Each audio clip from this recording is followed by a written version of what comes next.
Hey crafty people! Welcome back to my channel, and in case you're new here, I'm Sarah, also known as Craft Nerd because I'm a nerd who loves to craft. I do paper crafting, card making, junk journaling, and mixed media art. Let's get crafting!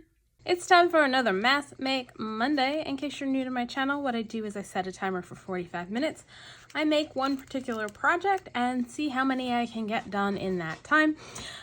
For those of you who are not new to my Mass Make Mondays, you know that the answer to that question is not many, but I try. So we're going to start our timer and get started. Today we are going to be making sacks.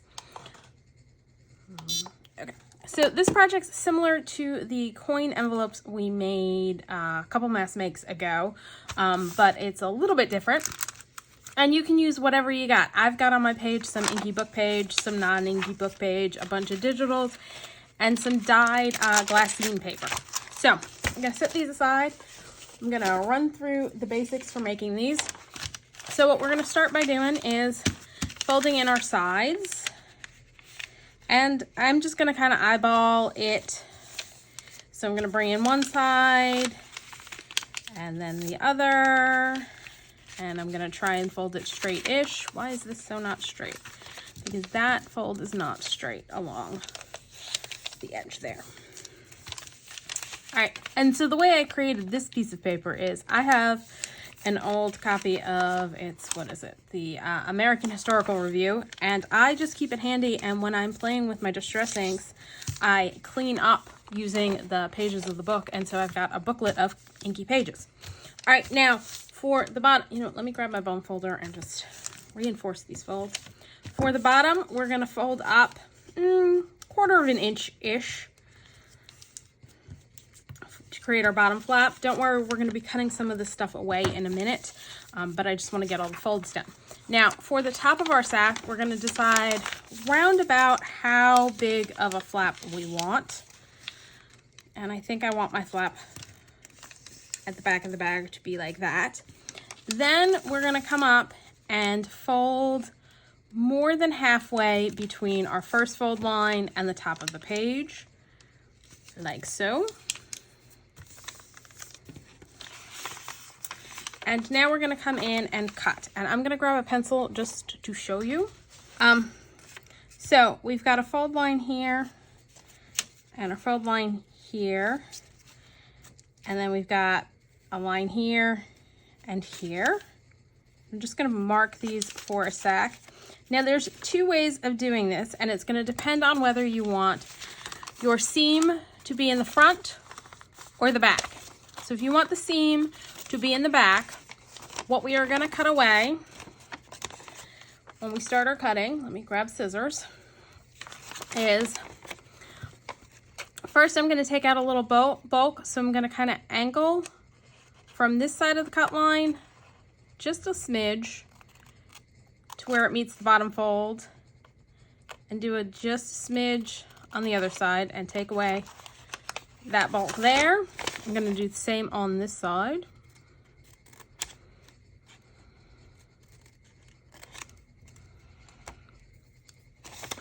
And then what we're going to do is we are going to cut along this fold line to remove this top piece here, just to take out a little bit of bulk.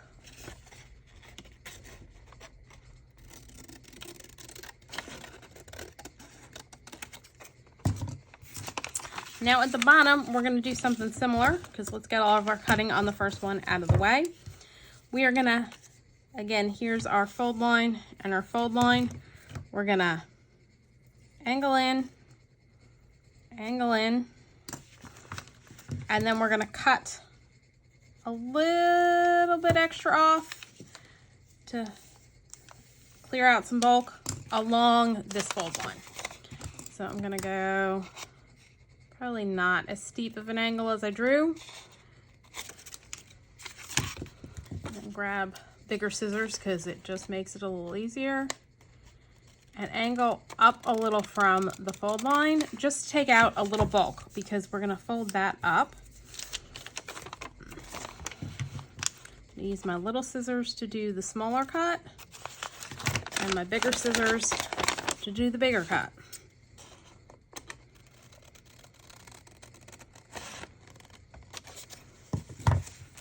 Set those aside. Now, I'm gonna grab my glue. We're gonna glue this one together so that you can see what we're doing. So, that small fold over, we're gonna glue the top flap down. And we're gonna do that on this side as well.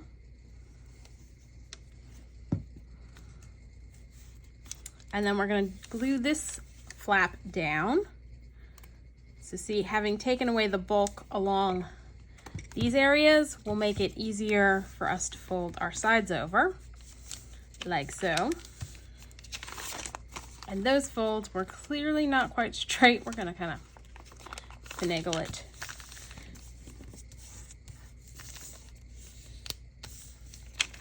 And so what I'm gonna do now is run a line of glue down here and a line of glue down this side of the seam. And fold it over and kind of force it to line up straight across the top. And I think, actually no, because this will probably get glued onto a page like so. Now, so I'm gonna come in and just glue this flap down. And I'm noticing I need to cut a little bit more off over here because we finagled. And go like that. And so we have a sack.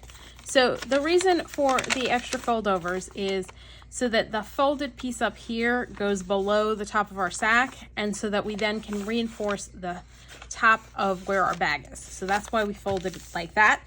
Now you of course don't have to do all those fiddly folds. You could just do it, and I'll do one like that. So you can just fold in. So let's make that the outside. It's a little more interesting. So we'll just fold this piece in,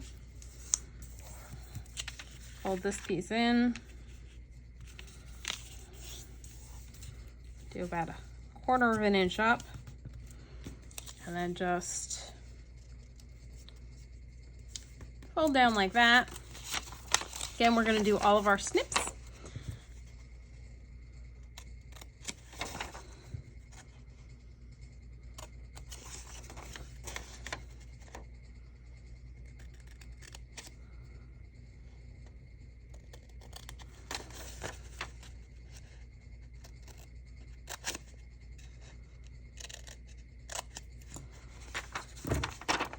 Now for this one, let's make the front this piece. So we're gonna cut away these flaps, or what we can do is fold them over. You know what, let's just fold those over.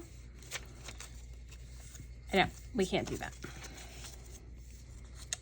Because that's, yes, okay, so what we can do, boy, brain freeze. So if you don't wanna do all the fiddly folding, what we'll do is fold these flaps over to reinforce the top of our pocket. Fold this over, leave this as is, fold our pieces in. Oh, we need to cut away at the bottom. The bottom's always going to be the same cuts. We're always going to leave the middle bigger piece to serve as the bottom flap of our bag. So this is always going to be what we cut away.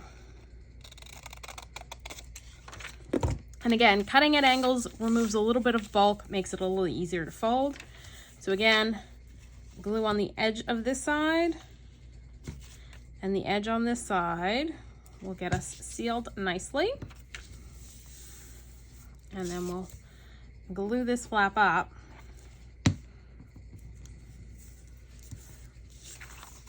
And that will be the front of our sack.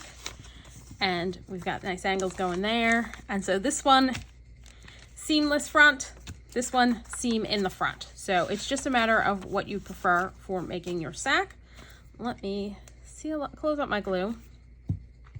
Now for my printables that I did, I think I'm gonna pull out my scoreboard and score them, because that'll just make life a little bit easier.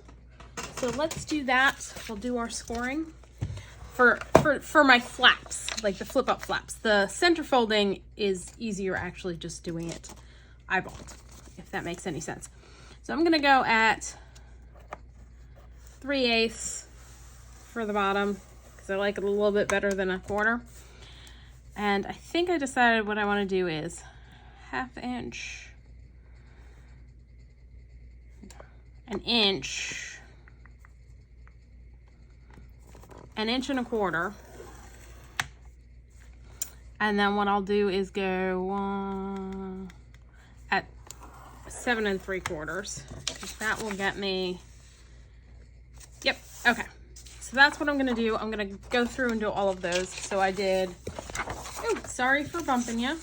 Okay, as you just saw, I bumped the camera and knocked it out of whack, and I did not realize that until a good 20+ minutes of the video had elapsed, during which I did the scoring of all of the digital papers. I also showed you the cuts that you needed to do for the digital papers. And then when I realized I had knocked it out of whack, it was in the middle of just doing the long cuts of the pieces off the bottom. So none of that makes sense to keep. So I'm gonna edit that out. I'll leave in where I assembled the other sacks from the digital papers in this video, but I wanted to go back and show you how I did the cuts for the digital papers, because I did it slightly different from the book page examples at the beginning. So I've got this digital, and I'm gonna put it in my scoreboard, and I'm gonna remember to put it in the correct way, because this is the second time I've started this retake for this video because I put the paper in the wrong way. And yeah, so I'm scoring at 3/8 of an inch, 7 1/4, and 7 3/4. So that's what I did scoring wise for all of the digital papers that I will be turning into sacks after this add-in gets dropped in. Then I'm gonna eyeball fold it in and try and keep it straight.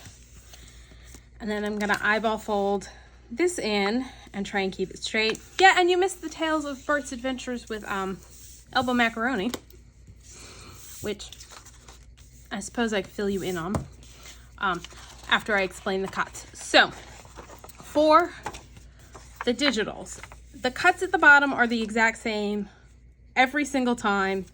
We cut a little bit away at an angle from this piece, cut this, slivering it a little bit up, just because it makes it easier when we do our folding if you've got a little slivery bit cut up. So here's where the score line is, and we'll just sliver at a little bit of an angle. Now, originally what I did for the cuts on the digitals up top was I angled this way and this way on both sides to take a little of the bulk out. What you will see in a little bit when I go and assemble them on screen is what ends up happening is we get white showing by doing that. So instead of doing that this time round, so for this one, I want to have the non-seamed section be the front. And that's how I generally prefer to make them, is with the seam in the back. When the seam's in the back, what we end up doing is we fold this section all the way down. So this whole thing gets folded down, and then the two side flaps, just the top section gets folded down. And if we angle cut this way, what ends up happening is we've got white down here that ends up showing. So we're gonna cut straight up the line here, but we're gonna angle a little this way to take out some of the bulk. So again, straight and angle, unlike what we did last time, which was angling on both sides. So we're not gonna cut along that line. We're not gonna cut along that line. Now, if you want your seam in the front, this is the one you just fold the top part in, so you wouldn't do the angle this way. And then these sides would get folded all the way down, and so you do the angle to take away a little bulk. So it'll make more sense once you see me do this one. So I'm gonna do my short snips with my Cuttlebug scissors.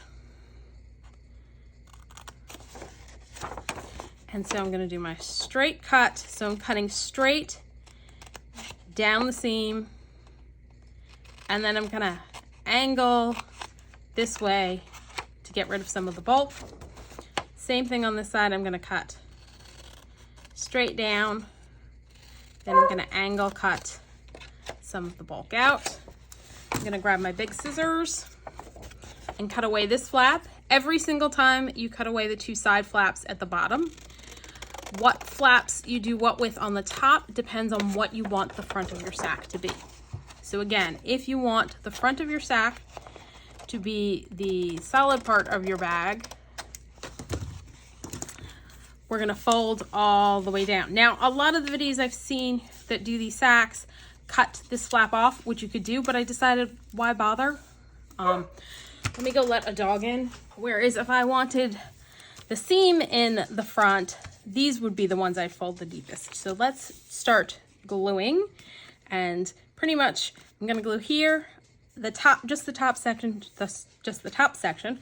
And while I'm doing all the gluing, I will tell you about Bert's adventures with elbow macaroni. I went out for a doctor's appointment Wednesday for a couple hours.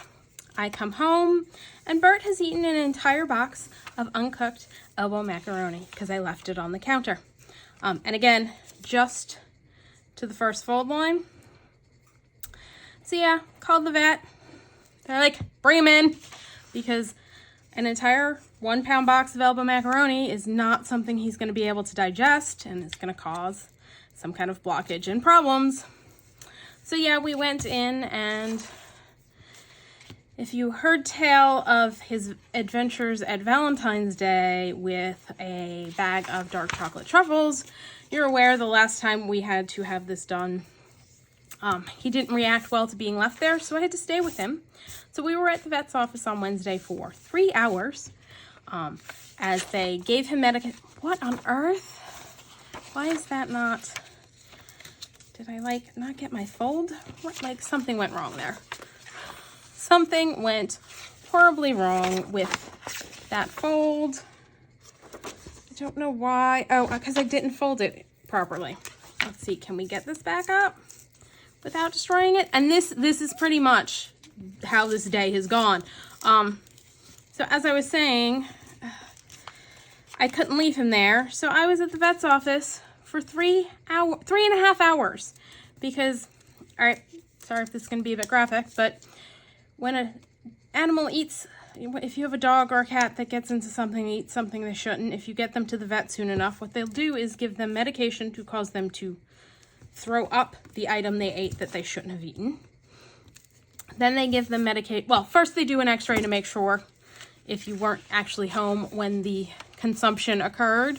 There we go. That's pretty much lined up. We'll just finagle it into line. They'll do x-rays to make sure they in fact ate it, which yes, we saw an x-ray with his belly full of elbow macaroni because he ate an entire pound box. They give them medication to cause them to throw up the item. And then they give them medication to stop throwing up. And usually either IV fluids or subcutaneous fluids. And yeah, the last time he was in for what I've now decided should just be called the Bert protocol, I left him there to get IV fluids, and he chewed through the IV line twice, so they won't let me leave him there anymore. So I had to stay for the 3 hours, and he was being stubborn. They had to give him 3 doses of the meds. All right, so that's what the sack's gonna look like. Let's kind of fold this top down since that got a little out of control. Before he threw up enough of the macaroni for the vet to feel comfortable with sending him home, you know, figuring he wouldn't have an issue, he'd be able to digest whatever was left. So yeah, he is doing fine now. But that was our fun and excitement on Wednesday, and yeah. So that's the correction that I have decided to make to this, is that I cut straight down instead of at an angle. The ones you will see as we return to the regularly filmed Mass Make Monday video, you'll see a V cut out, and yeah, you'll see that it ends up leaving white showing when we fold everything up. So that's the fix for that. And we're gonna go back to the originally filmed video because I really don't have enough time to refilm the entire video. So there's the fix. Sorry it's not the usual Mass Make Monday. Hopefully next Monday's video will go a lot smoother because yeah, this was just I was on the struggle bus craft-wise this weekend, and yeah. So now I return you to the original filming. Let's get to the gluing and the folding. All right, so this is one of those decide whether you want the seam in the front or the back. I tend to like to do the seam to the back, so we're gonna fold this all the way down, glue it in place.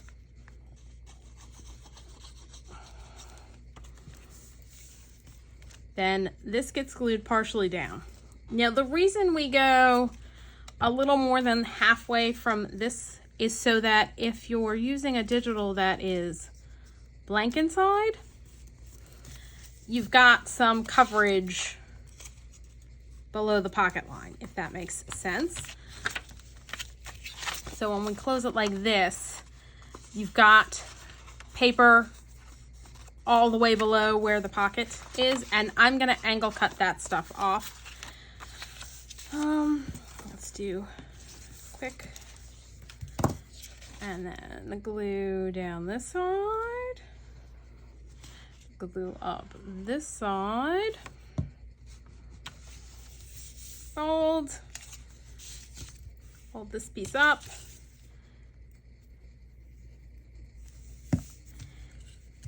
and that.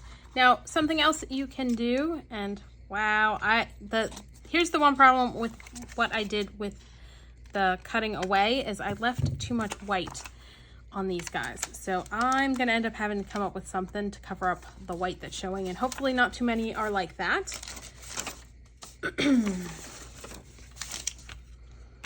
Okay, again, I prefer having the seam in the back, so we're gonna fold the middle section all the way down, top flap, fold that, fold that. I think I'm gonna come in just with a little vintage photo, just in case. Glue down this edge, and that edge, close, fold up our bottom, and glue. So this is just what we're gonna do with all the rest of the pieces. The only switch up that's gonna happen is I'm currently using my art glitter glue.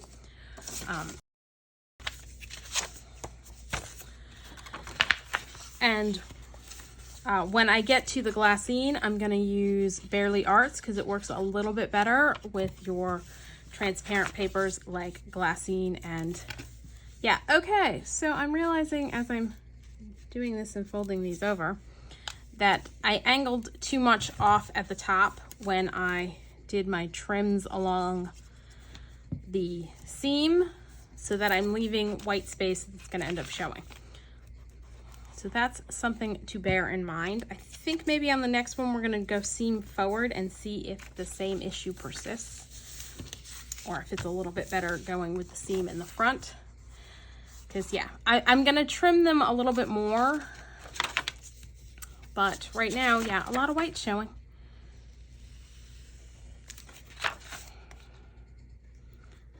So yeah, this one's definitely a struggle bus Sunday. Oh man, oh man. On camera.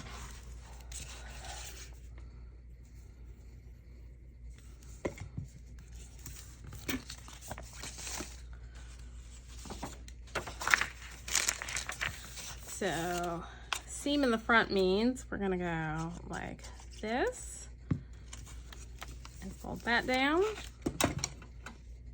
like that, fold that one down, and then this one we're gonna do just the top section, fold part way down, and yes, we still have that issue.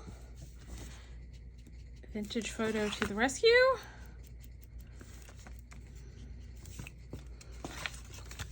And of course, I am gonna end up inking all around all of the edges, so that will help when the time comes. And yet again, I'm like looking at my clock and I'm like, we've got like 6 minutes left. And I've got a huge stack over there to do. Oh, yeah.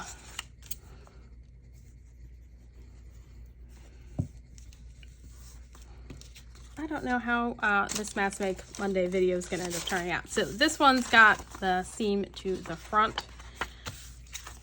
Let's do a glassine bag one to make sure I can show you how that looks all done, and then we'll go back and see how many we can actually get assembled. Like, grab my Barely Arts glue. Now this one we are not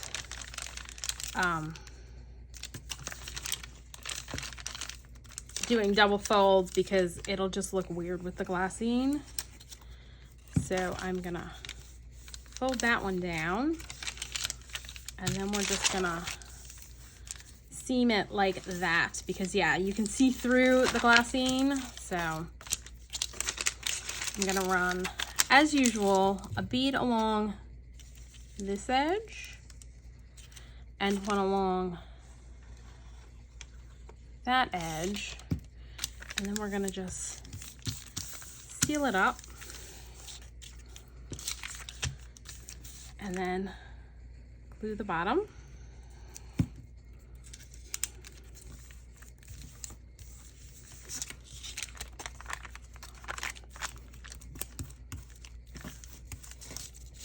So there's our glassine bag. Where are my scissors? I lost my scissors somewhere around here. So that's a glassine bag. Might as well do the other two while I have the Barely Arts glue out. So again, for this one, we'll do the seam in the front for this one, which means we're gonna fold down these two flaps.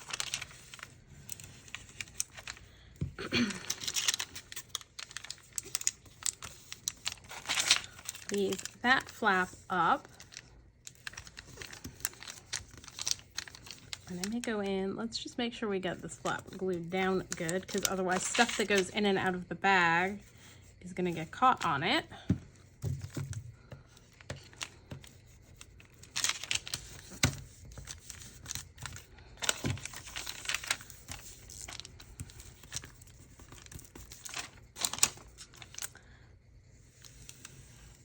Glue there, and glue there, fold over,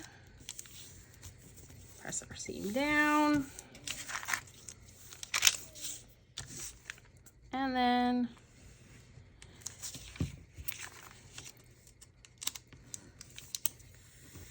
fold this over.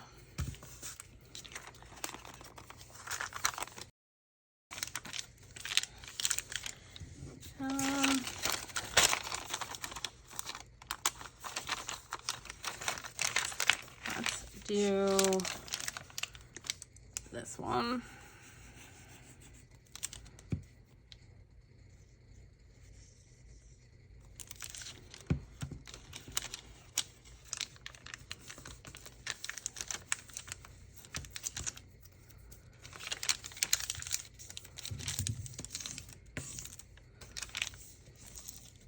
And I just picked the glassine paper up off of Amazon.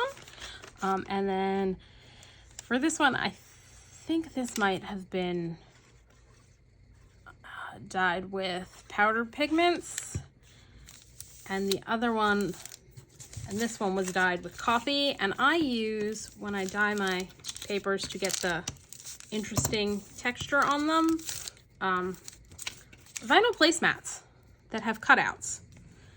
I've picked them up off of, I think I may have bought some off of Temu before I opted to stop shopping at Temu because they had some, I've heard tales of issues with them selling, you know, counterfeit items essentially.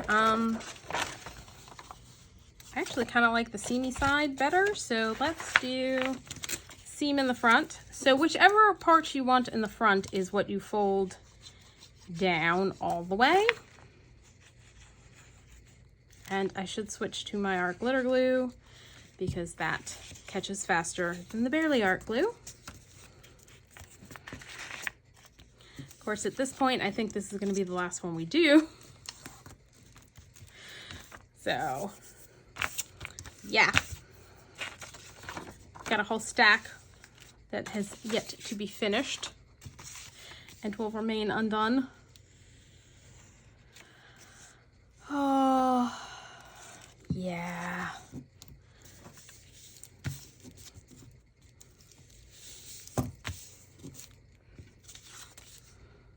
This one, I think I'm going to use a blue ink to cover up the white that's showing from my getting too vigorous with the trimming. All right, there's time. And I think I am going to call it quits for this one. So let's see what we got done. I got 1, 2, 3 glassine bags, a Christmas one, a sewing journal one, a steampunky one, another Christmas one, and a Beatrix Spotter one, and then 2 book page ones. So we've got 1, 2, 3, 4, 5, 6, 7, 8, 9, 10 fully made, and they'll get decorated when it comes time to put them in a journal. And then I've got another 1, 2, 3, 4, 5, 6 ready and to get glued together, which I will do off camera. So that's all for today. If you enjoyed this video, please do all the things that lets YouTube know you enjoyed the video. Like, subscribe, hit the notification bell, leave me a comment down below. Thanks for joining me, and happy crafting.